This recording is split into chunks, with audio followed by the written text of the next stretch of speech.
News Punjab ने हिमाचल में आज हमारे साथ है खास मेहमान चंडीगढ़ के डीजीपी संजय बेनीवाल जी। बेनीवाल जी, सबसे पहले तो आपका न्यूज़ पंजाब ने हिमाचल में बहुत बहुत स्वागत है। बेनीवाल जी, मेरा पहला सवाल है, चंडीगढ़ की अगर हम बात करें, चंडीगढ़ में कर्फ्यू है उसे हटा दिया गया है और लॉकडाउन है उसे रखा गया है। फिलहाल कर्फ्यू और लॉकडाउन के बीच सब किस तरह की केसेस अगर चंडीगढ़ की बात करें खासतौर पर क्या चेंजेस नजर आए हैं? फिजिकली सबसे पहले तो थोड़ी गाड़ियाँ मुझे ज़्यादा दिख रही हैं, थोड़ा लोगों को रिलीफ भी हो गया है। हमारी जो हमें हर रोज़ तकरीबन हम लोगों का खाना जो बंटना शुरू हुआ था वो 1,70,72,000 तक रोज़ का चले गए थे नंबर ऑफ फूड पैकेट्स। वो थोड़ा सा कम आया है, which is a good sign कि भाई लोग बाहर आना शुरू हो गए हैं। और इसके अलावा थोड़ा बहुत क्राइम पिकअप होना शुरू हो गया, बिकॉज लोग बाहर आ रहे हैं तो क्रिमिनल्स भी बाहर आते हैं। तो छोटा सा क्राइम बीच में कर्फ्यू के दौरान तो बिल्कुल बंद हो गए थे कॉल आने। बिल्कुल सर अगर क्राइम की बात करें, क्योंकि आपने कहा कि पिछले 1.5 महीने से जब से कर्फ्यू है उसको इम्प्लीमेंट किया गया था चंडीगढ़ में, क्राइम रेट काफ़ी टिप उसमें देखने को मिला था। सर क्या सिचुएशन थी, मतलब अगर रेगुलर महीनों की बात करें और इन महीनों की बात करें, कितना डिप क्राइम में आया था?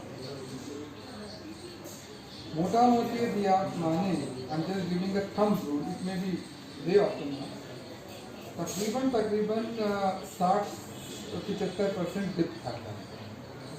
क्राइम किस तरह का था भाई, जैसे झगड़ा हो गया आपस में या डोमेस्टिक वायलेंस के, क्योंकि आप जब मिल ही नहीं रहे किसी से तब क्या करेंगे। तो चीटिंग के जैसे कम्प्लीटली बंद हो गए, आपका चेन स्नैचिंग बंद हो गई जो स्ट्रीट पे होती है, रोड एक्सीडेंट्स बंद हो गए, आपका एक आधी मर्डर की कॉल जरूर आई थी, सुसाइड की 2-4 आई थी, बट बियॉन्ड दैट थेफ्ट कम हो गए भाई लोगों के। आप चोरी करोगे जब नहीं होंगे कोई, या आपको जाने की इजाज़त होगी, जब आपको जाने की इजाज़त ही नहीं थी चोरी भी बंद हो गई थी। तो काफ़ी चीज़ों पे क्राइम का कमी आ गई। बेनीवाल जी, डोमेस्टिक वायलेंस की अगर मैं बात करूँ, पंजाब जो पड़ोसी राज्य है वहाँ पर है काफ़ी ज़्यादा इंक्रीज है डोमेस्टिक वायलेंस भी देखने को मिला है। हरियाणा की बात करें तो वहाँ पर भी इसी तरह का जो ट्रेंड है देखने को मिला है। सर चंडीगढ़ में क्या सिचुएशन रही, क्योंकि ओवरऑल जब से पूरे देश भर में लॉकडाउन इम्प्लीमेंट किया गया तो डोमेस्टिक वायलेंस के केसेस में काफ़ी इंक्रीज देखने को मिला है। चंडीगढ़ की क्या स्थिति है? देखिए, मेरे को इल्म नहीं है कि हरियाणा और इसमें during the lockdown domestic violence की ट्रेंड का क्या रुझान रहे, मुझे उसका इल्म नहीं है। I can't comment on that, लेकिन यहाँ पे इतनी कॉल्स नहीं है। मतलब in fact the number of calls जो हमारी आ रही थी उसमें उसके ना कैरेक्टर में बहुत बदलाव आ गया। जैसे मान लीजिए करीब लेट से आज 3,000 कॉल आती है, जस्ट एग्जाम्पल, तो उसमें से तकरीबन 800-900 कर्फ्यू खुल गया या नहीं खुला, टाइम क्या है, या यहाँ पे होर्डिंग हो रही है, या यहाँ पे लोग कर्फ्यू की वायलेशन कर रहे हैं। तो 1/3 कॉल उस टाइप की आती थी जी। फिर उसमें से कुछ आती थी भाई किसी को कुछ मदद चाहिए, जैसे भाई तबीयत खराब है या हमको डायलिसिस पे जाना है या प्रेगनेंसी है तो दीदी को हॉस्पिटल तक जाना है, तो कुछ कर्फ्यू में कुछ है ही नहीं जी। तो हम लोगों को ही, या जो सीनियर सिटीजन या लेडीज किसी तरह हॉस्पिटल में है और कर्फ्यू है, तो जब भीड़ में पहुंच गई वापस कैसे आएंगी, क्योंकि कुछ है ही नहीं अवेलेबल। तो इस तरह की कॉल तकरीबन ऑलमोस्ट 60 to 65% हमारे पास इस तरह की आई। झगड़े की ऑलमोस्ट 0 हो गई। डोमेस्टिक वायलेंस हमारे यहाँ ऐसा बढ़ा नहीं, या तो रिपोर्ट नहीं हुआ, लेकिन कॉल हमारे पास नहीं है। सर अगर चंडीगढ़ की बात करें, चंडीगढ़ में जो बापू धाम कॉलोनी है, पिछले अगर 10 से 12 दिनों की बात करें तो सबसे ज़्यादा केसेज हैं वहीं से रिपोर्ट हुई, ऑलमोस्ट अराउंड 86 के आसपास केसेज हैं वहाँ पर हो चुके हैं।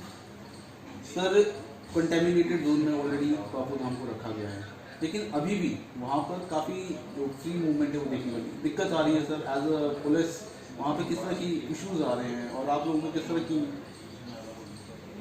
देखिए, जो भी कंजेस्टेड एरियाज होते हैं वहाँ पे ओवर क्राउडिंग की समस्या पहले ही होती है जी। एक कमरा में जिसमें 3 आदमी रहने चाहिए उसमें 6 रहते हैं।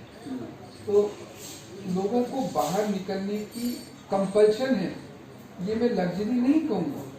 भाई आप छत पे भी जाएंगे, आपको हवा भी चाहिए, आपको भाई आप 6 जने उस कमरे में तब रहेंगे छोटे से में। अब वहाँ पे बापू धाम की आपने बात कही, वहाँ पे तकरीबन 27 गज 30 गज इस तरह के घर हैं, 2-2 मंजिल बने हैं। तो उसमें ऑन एन एवरेज 20-25 लोग रहते हैं, 40-40 लोग भी इस घर में रह रहे हैं। तो ऐसे में क्राउडिंग तो है ही एक फैक्टर। तो किसी को यदि सिगरेट ही पीनी पड़ेगा, उसको बाहर छत पे जाना पड़ेगा, या घर के बाहर भी खड़ा होता है तो भी इज ऑन द रोड। तो ये कंटेनमेंट जो जोन का होता है वो 2 तरीके से, एक तो ना वहाँ से कोई बाहर आ सकता, ना बाहर से कोई अंदर जा सकता। अंदर जाएगा तो सिर्फ एसेंशियल फैसिलिटीज के लिए जाएगा, जैसे सब्जी देनी है या दूध देना है या किसी को दवाइयाँ पहुँचवानी है। बाकी आसपास आने में वो निषेध होता है। तो जो कंटेन जोन है उसमें हमारे करीब 8-9 घर हैं दिन में, लेकिन 1500 घरों को कंटेन, वहाँ पे आवागमन नहीं है। लेकिन उसके साथ में जो बाकी का बापूधाम है वो बफर जोन है। उसमें जैसे एसेंशियल सर्विसेज की दुकानें भी खुली, तो दुकान तक तो आदमी जाएगा ही नहीं, क्योंकि वो दुकानें तो खुली हैं। अब दुकान तक सामान भी जाएगा, सब्जियां हैं, तो वो तो दुकान तक पहुंचवानी पड़ेगी ताकि लोग आके अपना ले। तो बफर जोन में बाहर से आना जाना बंद है, लेकिन दुकानें खुलती हैं, उसमें जो एसेंशियल सर्विसेज की हैं वहाँ तक आप जा सकते हैं, लेकिन आप खेल नहीं सकते, आप प्रोग्राम नहीं कर सकते। ये रेस्ट्रिक्शंस होती हैं। सर आपने हमारा झगड़ा चलता है। सर आप कह रहे हैं कि ओवर क्राउडिंग है, क्योंकि ओवरऑल वहाँ की जो सिचुएशन है बहुत क्राउडेड वो प्लेस है। तो सर पुलिस कर्मचारी जो फ्रंटलाइन वॉरियर्स हैं, खास तौर पर इस पैंडेमिक में जो उनका रोल रहा है वो सराहनीय है। तो सर किस तरह से डील कर रहे हैं ऐसी सिचुएशन को वहाँ पर? आप इमेजिन कीजिए, ऐसे इलाके में हम लोगों को वहाँ पे बैरिकेड्स भी लगाने पड़ते हैं, लोगों को घर से बाहर न निकले इसके लिए भी रोकना पड़ता है, और कुछ को अलाउ भी कराना पड़ता है, क्योंकि सब्जियों की दुकान तक तो आप अलाउ करेंगे ना जो बफर जोन, और जो कंटेनमेंट जोन है उसमें किसी, तो हमारी तो वहाँ पेट्रोलिंग भी होती है, हमारी टिकट भी वहाँ लगती है, चाहे हम उसकी रोटेशन करते हैं, वो पीपीई किट पहन के बैठते हैं। पर इस गर्मी में आप जरा पीपीई किट पहन के बैठ के देखिए तो अंदाजा लगेगा कि क्या तकलीफ होती है। उनके लिए तो छत पे कोई छाई नहीं है, नहीं पंखा लगता है। तो it's not easy, it is actually very very difficult job. और मतलब पहली बार मेरी तो सर्विस में मैं देख रहा हूँ कि लोग पुलिस के कार्य को भी मतलब they are looking it in positive note. तो ये हम लोगों के लिए बड़ी फख्र की बात है कि लोगों ने हमारे साथ खड़ा होना उन्हें अच्छा लगता है आज के दिन। और 50,000 लोगों में जहाँ पे घर में रहते हैं वहाँ पे 99% लोग जो हैं वो फॉलो कर रहे हैं। तो 1% है वो हर जगह होता है, उनको डील करना हमें आता है। सर चंडीगढ़ की ओवरऑल अगर मैं बात करूँ, चंडीगढ़ एक प्लान सिटी है, बहुत से जो लोग यहाँ पर हैं एजुकेटेड क्लास से जाते हैं। सर कर्फ्यू और लॉकडाउन के बाद सर आपने उनकी चेंजेस में देखा कि वॉयलेटर्स में क्या चेंजेस नज़र आए, वॉयलेटर्स में कितना इंक्रीज है डिक्रीज है, व्हाट इज? चंडीगढ़ में सबसे ज़्यादा लोगों का जो शुरू में भी वॉयलेशन था वो मॉर्निंग वॉक को लेते था। यहाँ लोगों को बड़ा पैशन है वॉक करने का, सही। पर चूंकि कानून है कि 7 बजे के बाद ही आप आ सकते हैं, तो वो 7 बजे के बाद आजकल वॉक करते हैं। तो जब वो वॉक पे जाते हैं तो मास्क कई नहीं पहनते, वो वॉयलेशन है। जो पहनते हैं वो ठीक से नहीं पहनते, मतलब वो नाक को कवर नहीं करेंगे तो उसका फायदा नहीं है कोई। तो आपके इस चैनल के माध्यम से मैं जो भी सुने उनको ये कहना चाहूँगा कि मास्क पहने और प्रॉपर पहने जिसमें आपका नाक और मुख कवर्ड हो, क्योंकि ये बीमारी नाक से ही जाती है। और इसको पहनने से किसी और का नहीं, आपका खुद का बचाव। तो please wear the mask properly, wash your hands and maintain a distance of 1 metre or 6 feet at least from each other.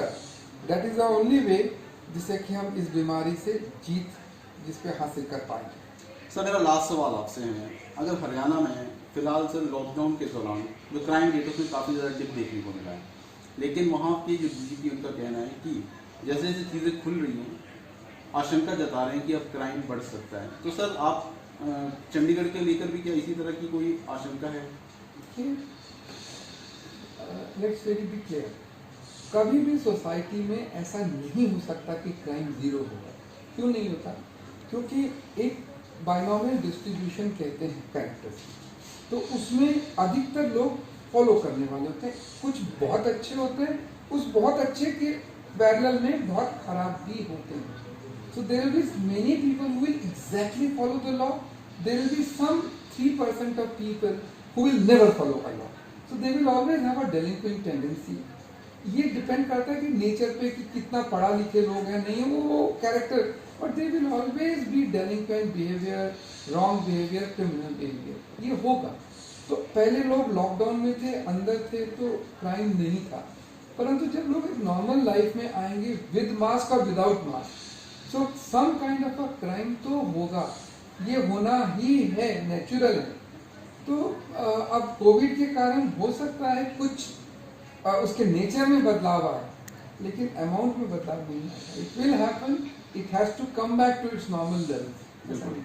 तो ये थे हमारे साथ चंडीगढ़ के डीजीपी संजय बेनीवाल जी, जिनका साफ तौर पर यही कहना है कि फिलहाल अगर चंडीगढ़ की बात है, जिस तरह से रीजन में जो क्राइम है, खासतौर पर डोमेस्टिक वायलेंस वो देखने को मिली थी, चंडीगढ़ में इस तरह की केसेस है वो नहीं नजर है। उसके साथ साथ लॉकडाउन और कर्फ्यू के दौरान है चंडीगढ़ में भी जो क्राइम रेट में काफी डिप है, कमी है, वो देखने को आई है।